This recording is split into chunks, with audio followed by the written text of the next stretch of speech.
2 Petrus 2, 14, 16. 2 Petrus 2, 14, 16. Dengan mata penuh perzinahan, mereka tidak berhenti berbuat dosa, mereka menggoda yang tidak stabil, mereka ahli dalam keserakahan, generasi yang terkutuk.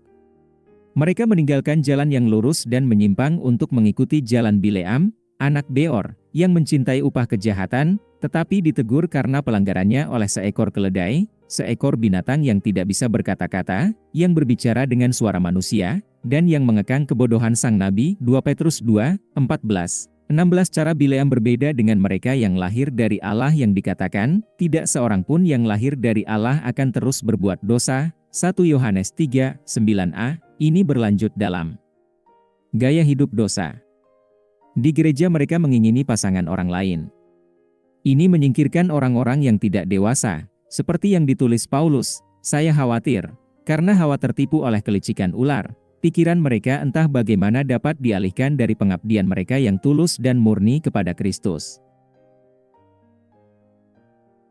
2 Kor 11, 3. Mereka ini seperti ahli Taurat, yang tentangnya Yesus berkata, celakalah kamu, ahli Taurat dan orang-orang Farisi, orang-orang munafik.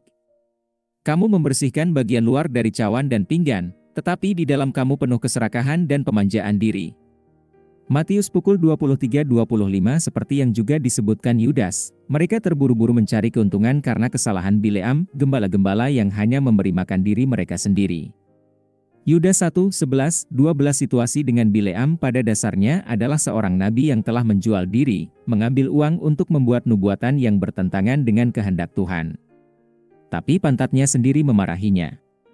Demikian juga, dikatakan dalam Wahyu pukul 2.14, namun, saya memiliki beberapa hal terhadap Anda. Anda memiliki orang-orang di sana yang memegang ajaran Bileam, yang mengajar Balak untuk membujuk orang Israel untuk berbuat dosa dengan makan makanan yang dikorbankan untuk berhala dan melakukan tindakan seksual. Amoralitas. Dengan tidak mengutuk Israel, ia memilih untuk merusak mereka dengan memperkenalkan praktik-praktik tidak senonoh dari agama-agama asing. Ada orang yang mengajarkan bid'ah untuk keuntungan finansial. Untuk apa yang populer jarang Alkitabiah.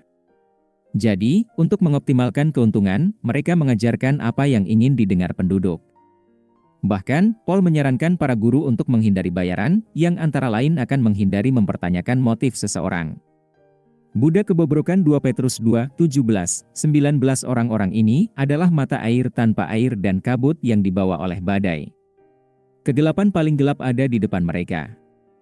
Karena mereka mengucapkan kata-kata kosong dan arogan dan, dengan menarik keinginan nafsu dari sifat manusia yang berdosa, mereka merayu orang-orang yang hanya melarikan diri dari mereka yang hidup dalam kesesatan. Mereka menjanjikan mereka kebebasan, sementara mereka sendiri adalah budak kebejatan karena seorang pria adalah budak dari apapun yang mendominasi dia. Jude menulis, mereka adalah awan tanpa hujan, tertiup angin, pohon musim gugur, tanpa buah dan tumbang, 2 kali mati.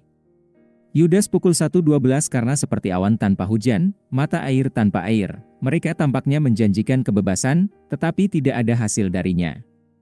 Tidak ada kehidupan di dalamnya. Karena Yesus berkata, air yang akan kuberikan kepadanya akan menjadi mata air di dalam dirinya yang terus-menerus memancar sampai kepada hidup yang kekal. Yohanes pukul 4.14. Seperti iblis, mereka mempengaruhi orang dengan menarik keinginan dari sifat berdosa. Melarikan diri bukanlah orang Kristen yang dewasa. Untuk orang dewasa bisa mencium bau serigala 1 mil jauhnya. Karena makanan padat adalah untuk orang dewasa, yang dengan penggunaan terus-menerus telah melatih diri mereka untuk membedakan yang baik dari yang jahat.